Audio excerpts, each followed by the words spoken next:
이 시간에는 창세기 19장 26절을 중심으로 해서 축복의 길을 방해하는 것들, 이러한 제야의 말씀을 상고하는 가운데 성령님의 감동, 감화, 역사하심에 힘입어 피차의 풍성한 은혜 받는 시간 되시기를 바랍니다. 호사다마라는 말이 있습니다. 좋은 일에는 마귀들이 들끓어 방해한다는 뜻으로서 불신자가 어느 날 하나님을 믿게 되면 방해 역사가 일어납니다. 그것은 평소에 자기의 노예 생활을 하던 불신자가 자신의 통치의 영역에서 벗어나 하나님 편에 서려 하기 때문에 빼앗기지 않으려는 심수리요 자기 소유를 방어하려는 의도입니다. 젖소를 여러 마리 기르던 어느 농가가 있었습니다. 믿음이 신실한 형수의 권유로 시동생 부부는 주일 아침 교회를 다녀왔습니다. 멀쩡하게 먹이를 잘 먹으며 대세음질을 하고 있었던 건강한 소 몇 마리가 갑자기 사지를 비틀다가 죽어 넘어져갔습니다. 남의 말하기를 좋아하는 이웃들은 서양신을 섬기러 교회에 간 시동생 부부에게 조상신이 노예 그런 일이 일어났던 것이라고 말했습니다. 그날의 사건을 이웃 사람들은 이 말처럼 조상신의 진도라고 여기어 교회에 나가기를 중단했더라며 더 이상의 물질인 손해가 없을지 모릅니다. 그러나 시동생 부부는 용감하게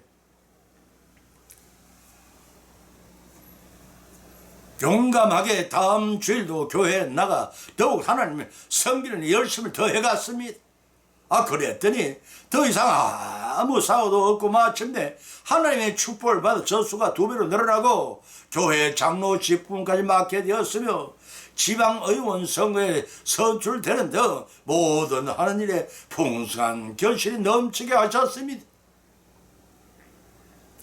그것은 굳건한 믿음의 도전에 방해하는 것들을 하나님이 배워 역사하시는 은혜로 승리하게 하신 것입니다. 사랑하는 성도 여러분, 여러분은 여러의 신앙생활 그 영생 축복의 길을 방해하는 것들은 무엇이라 생각하십니까?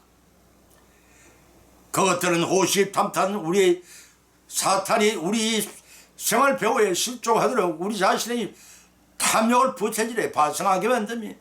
그 첫째는 재물에 대한 탐심을 버려야 한다는 것입니다. 두 번째는 자신의 소유에 대한 집착을 버려야 한다는 것입니다. 세 번째는 이 세상에 대한 삶의 미련을 버려야 한다는 것입니다. 과연 그러한지 이상의 세 가지 말씀을 성경의 발췌의 본문으로 삼고 상고하는 가운데 피차에 성령의 감동, 감화, 역사하심의 힘의 은혜를 받고 실천할 수 있는 복을 받는 귀한 시간이 되시기를 예수님의 이름으로 간절히 축원을 드립니다. 첫째는 재물에 대한 탐심이라고 했습니다. 마태복음 6장 24절을 찾으면 기록하기를 한 사람이 두 주인을 섬기지 못할 것이니 혹 이를 미워하여 저를 사랑하거나 혹 이를 중히 여기면 저를 경히 여김이라. 너희가 하나님과 재물을 겸하여 섬기지 못하느라 하고 밝혀놓고 계십니다. 본문의 말씀은 세상의 물질을 적극적으로 사랑할 수 있는 가능성에 대한 경고라고 할 수가 있습니다.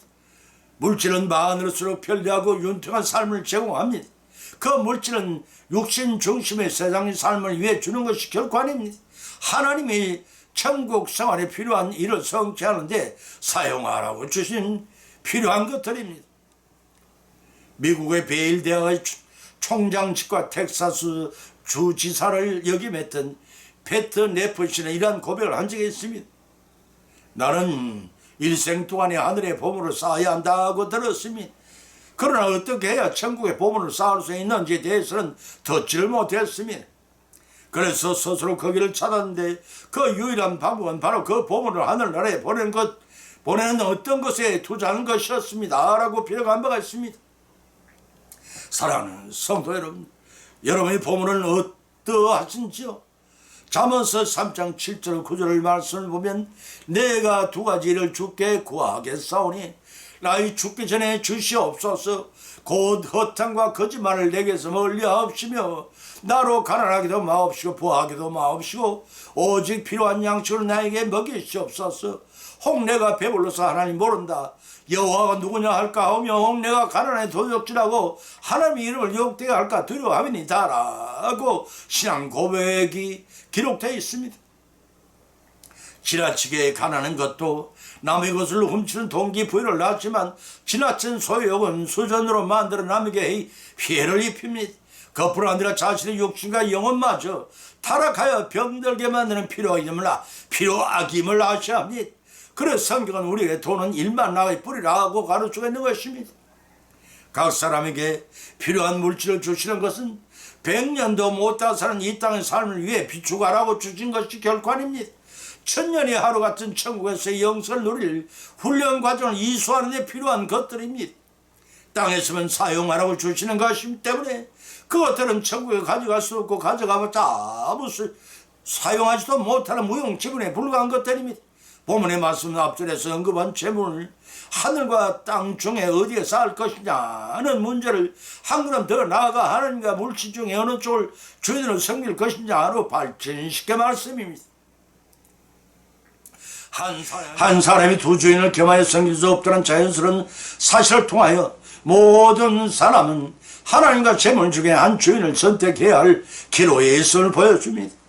인격과 의지와 영혼이 하나인데 그 추구하는 바가 둘로 나누어지면 그 사람은 결국 자아 분열을 일으켜 비정상적인 인간이 되고 말 것입니다. 죄 안 되는 인간의 능력으로서는 어느 하나의 최고의 가치를 두게 되면 다른 부분은 당연히 소홀해지기 마련이기 때문에 이 세상의 재물의 마음을 빼앗기는 자는 동시에 하나님을 온전히 섬길 수가 없다는 것입니다. 결국 하나님 떠나 재물의 노예로 전락할 수밖에 없습니다. 거듭난 성도라고 할지라도 육체적인 죄안에 얽매여 살기 때문에 물질에 초여할 수는 없습니다. 그렇다고 물질을 취하느라 더럽혀진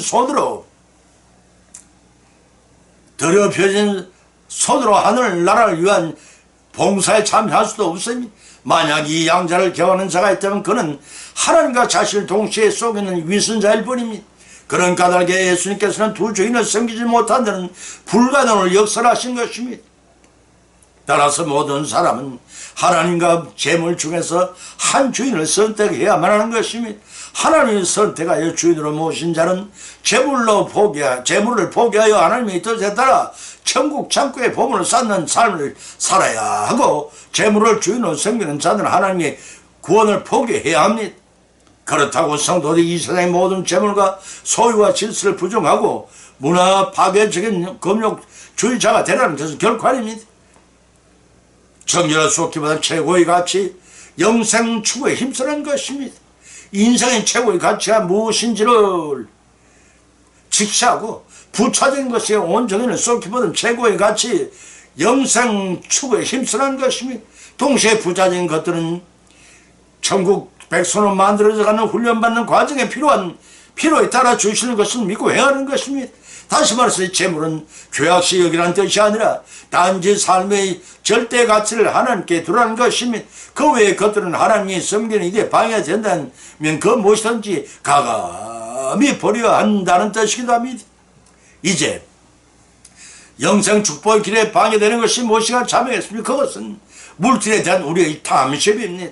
탐심 때문에 하나님과 물질 두 주인을 동시에 섬길 수 없다는 사실을 알고 물질의 축복을 주신 하나님의 뜻이 어디 있는가를 쫓아 순종하심으로 천년의 하루 같은 영생 천국에서 누릴 복을 다 받고 누리시기를 예수 이름으로 간절히 축원드립니다. 두 번째는 소유에 대한 집착을 버리라는 것입니다. 누가복음 14장 33절을 찾아보면 기록하기를 이와 같이 너희 중에 누구든지 자기의 모든 소유를 버리지 아니하면 능히 내 제자가 되지 못하리라 하지 않으며, 누가복음 18장 18절과 20절 23절에서는 어떤 관원이 물어 가로되 선한 선생에 내가 무엇을 하여 영생을 얻으리까? 네가 계명을 안 하니 간음하지 마라, 살인하지 말라, 도둑질하지 말라, 거짓 증거하지 말라, 내 부모를 공경하라 하였느니라. 여자오되 이것은 내가 어렸을 때 다 지켰나이다. 예수님께서 말씀을 들으시고 이러시되 네가 오히려 한 가지 부족한 것이 있으니 네게 있는 것을 다 팔아 가난한 자들 나눠주라. 그리하면 하늘에서 보아가 네게 있으리라. 그리고 나와서 날 쫓으라 하시니 그 사람이 큰 부자인 고로 이 말씀을 듣고 심히 근심하고 가니라 기록하고 있습니다.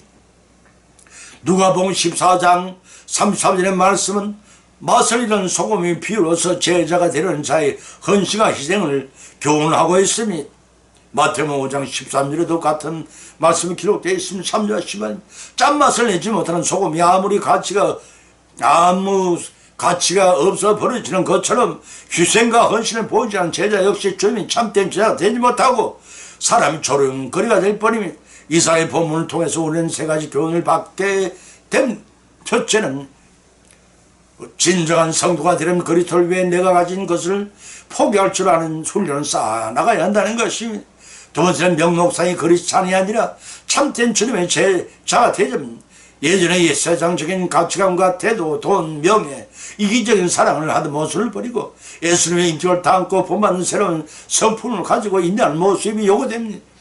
세 번째는 이미 하나님의 은혜에 참여하는 자에게는 참여한 후에는 진정 소금으로서의 맛을 잃을 경우에는 내어버려서 발표해진다는 것을 알아야 합니다. 히브리서 6장 4절에 6절의 말씀이 이런 말만 앞세우는 교인이 아니라 희생함으로써 그리스도를 드러내는 삶을 사는 것을 말해준다고 마태복음 5장 13절에 또한 밝혀놓고 있기 때문에 보면 누가복음 14장 33절에서 너희 중에 누구든지 자기의 모든 소유를 버리지 아니하면 능히 내 제자가 되지 못하리라. 곧 제자가 되는 조건을 말씀하신 것입니다. 다시 말해서 예수님 제자가 기꺼이 주님을 위해 모든 것을 포기하고 필요하다면 그 어떤 희생을 감수할 준비가 필요한 것이 제자에 돌아가고 강조한 것입니다. 그 도를 수행하는 길은 자기 부인하는 것입니다. 자기 몫의 십자가를 지는 것입니다. 죽으나 사는 주님을 쫓는 것입니다. 더 구체적인 으로 표현하면 재물을 사랑하는 마음을 버리는 것입니다.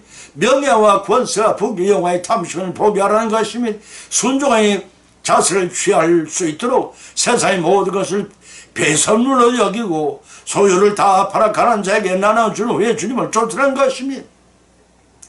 보면 누가복음 18장 18절에 보면은 어떤 관원이 물어 가로되 선한 선생이여 내가 무엇을 하여 영생을 얻을까 하는 질문에 예수님이 친히 대답하여 주시기를 네가 계명을 아나니 계명을 지키라. 권하자 그 부자가 청년 관원 어려서부터 다 지켜나이다는 것입니다.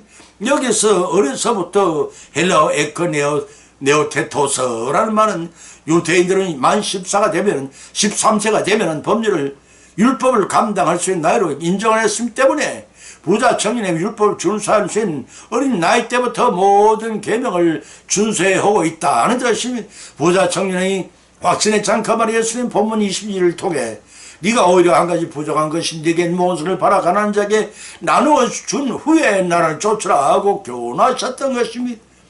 이 교훈은 재물과 주인을 동시에 섬길 수 있는 고로 재물을 포기하고 주인을 쫓으라는 뜻입니다. 그 재물은 우상과 같아서 그 때문에 전적으로 하나님을 신뢰하지 못하고 성면은 이르게 올무가 되기 때문이라고 지적한 것이었습니다. 부자 청년은 어려서부터 율법을 준수한 것 같지만 실상은 많은 재물을 지키기 위해 이웃을 내 몸같이 살아가는 계명을 지키지 못하였고 동시에 마음과 뜻과 정성을 다하여 하나님을 사랑하는 첫째 계명마저도 제대로 준수하지 못했던 것입니다. 이 사실을 아시는 예수님께서는 재물에 대한 집착을 포기하지 않는다면 결코 예수님 쫓는 일도 영생을 얻을 수도 없다는 진리를 가르치신 것입니다. 이 말을 알아들은 부자 청년은 재산이 많은 연고로 고민하여 돌아갔다고 했습니다. 이와 같이 100년도 못다 사는 세상에서만 사용되는 재물 때문에 천년의 하루 같은 영생 복락을 누릴 천국을 포기하는 어리석은 자가 되어서는 결코 아니 될 것입니다.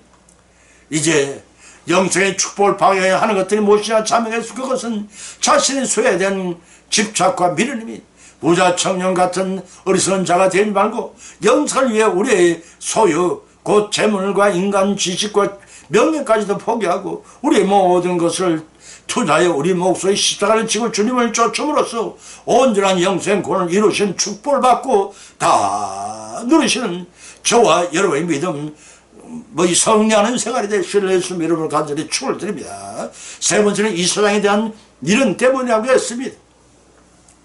창세기 19장 26절을 쳐다보면 롯의 뒤를 돌아본 고로 소금 기둥이 되었더라 하고 밝혀 있습니다. 본문의 말씀 하나님께서 소돔과 고모라를 불러 심판하실 때 이르는 사건입니다. 아브라함을 생각하사 롯의 일가를 구원하시는 과정에 뒤를 돌아보지 말라 명하신 하나님의 명령을 어긴 노새의 처가 소금 기둥이 된 사실을 언급한 것입니다. 하나님 명령한 왕정시대의 군왕의 주당 같은 명령이 곧 법이 되어 집행되었듯이 하나님의 명령 또한 변개되는 법이 없습니다.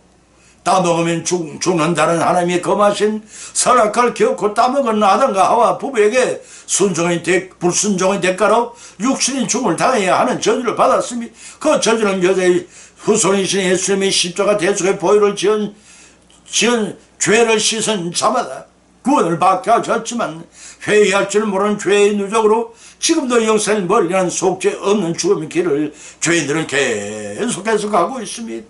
또 계명과 말씀을 지키기만 하면 영생의 복을 보장하셨지만 구약 당시의 이스라엘 백성의 온라인 성도들이 세상에 대한 미련 때문에 천국 소망의 도전에 번번이 실패하고 있는 것입니다.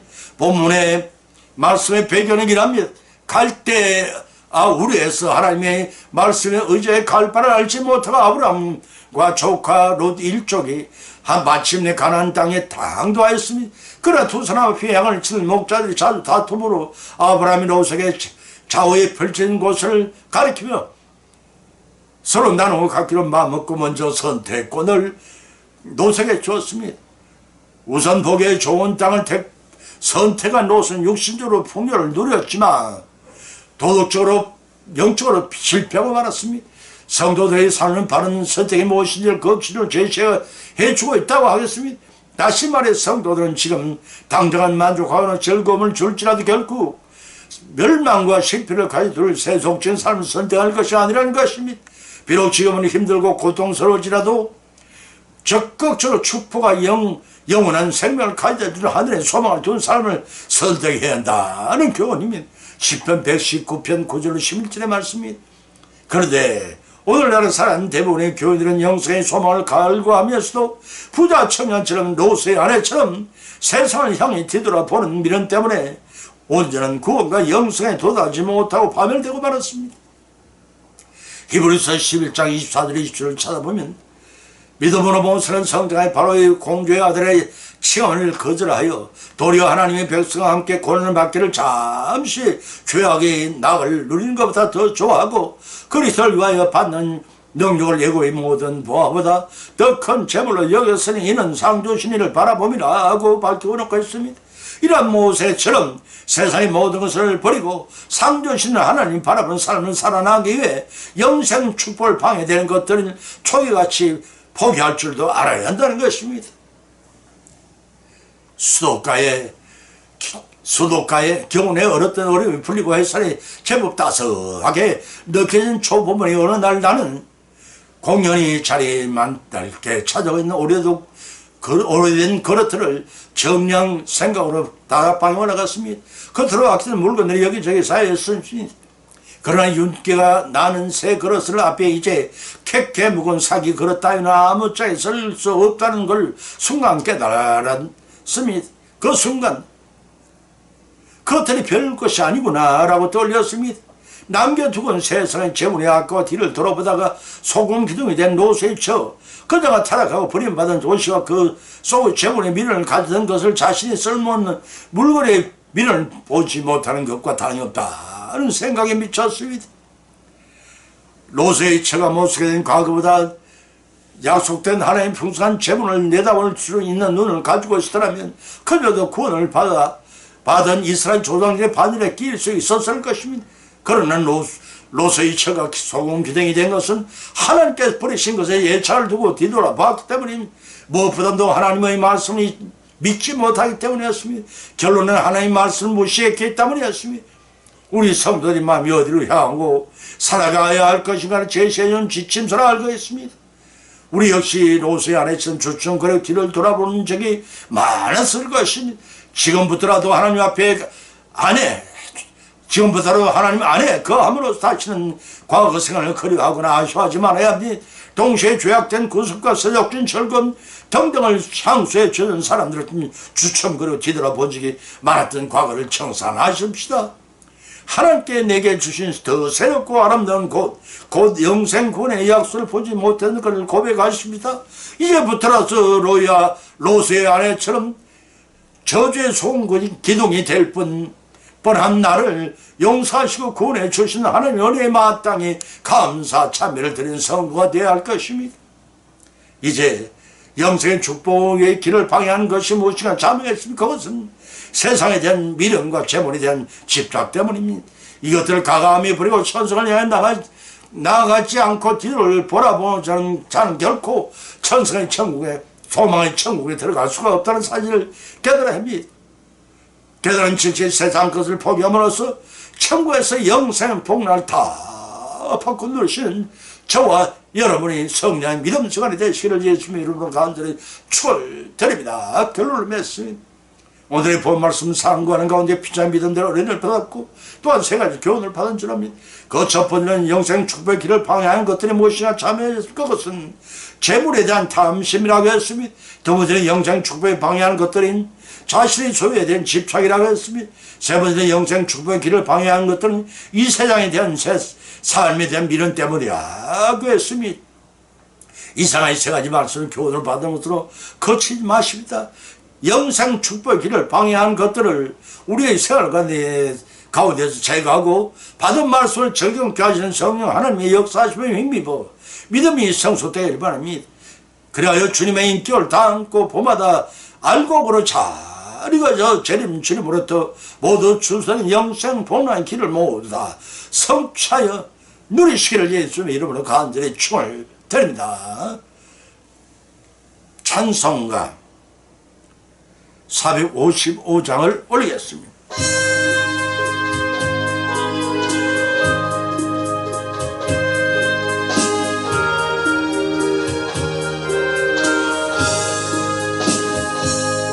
주님의 마음을 본받는 자,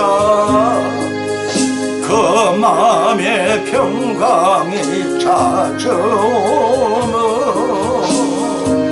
막한 세상을 이기리며 하늘로부터 임함이로다.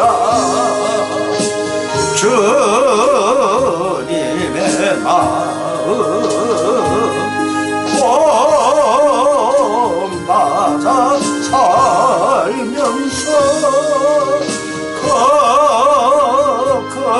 거룩하신 나도 이루리.